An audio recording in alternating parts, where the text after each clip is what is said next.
Hey folks! Today I'm just doing a quick update on my Dammerking lowers. These are my 3D printed lowers for the Spyder Hammer 7. So a quick overview. The Hammer 7 stock magazines aren't the greatest, and some folks, myself included, prefer using die-dam magazines.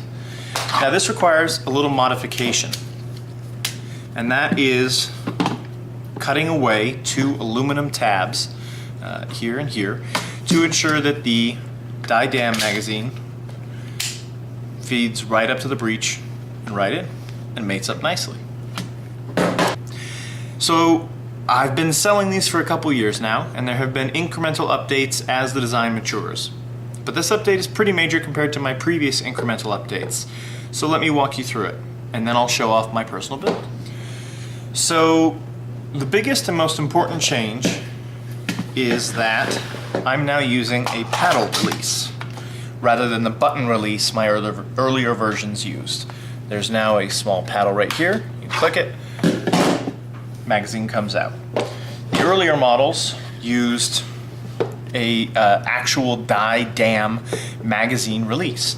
I sourced the parts and then I would just install them. Worked better than printing my own button releases, and at the time it wasn't very expensive. For whatever reason, that changed, and they're now actually quite expensive for what they are. And to make it reasonable, I have moved on to a paddle release. There will probably be updates of this, and it is a very small push to release the magazine. But it does hold reliably, and with this small one, I think it's small enough to not be a problem and get caught on things. I do have a slightly longer version of the release that I will be making, and probably including one of each in every kit. Alright. The next major update from the last video is the AR grip frame now accepts grips with a tongue, meaning this plastic bit up here, or a tab, or whatever you want to call it. So I'm going to take this off.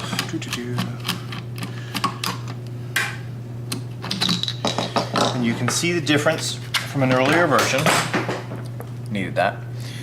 And you can see up here it's square. If I tried to put this on, it runs into it. My earlier versions, I just cut the tab off and called it good.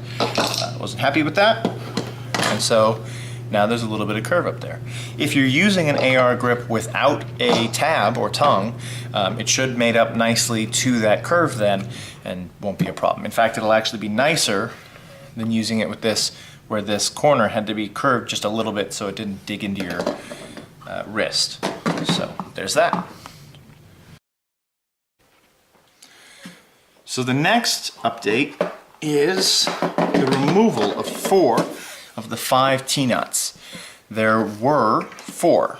1, 2, 3, 4, and then one down here that the AR grip frame screw goes into, or the grip screw.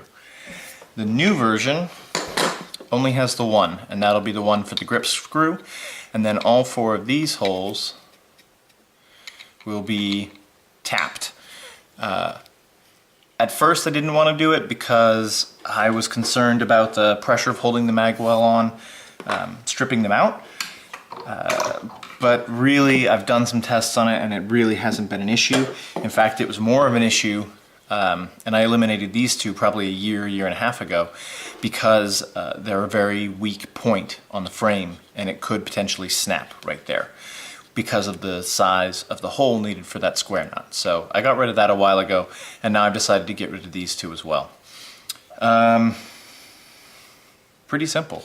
The next update is a reinforcement screw. It's a set screw that goes right in here, and it's hard to see on this black one, but you see this second hole right there?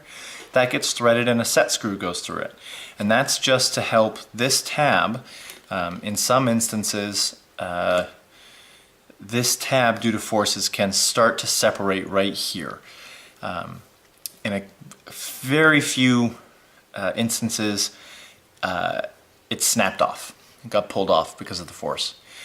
So there's a screw right there that really should try to hold it on. It's kind of experimental, but I hope it fixes it. And that really kind of is the major updates to the Dammerking Lower. I thank you for watching, and I hope you like it.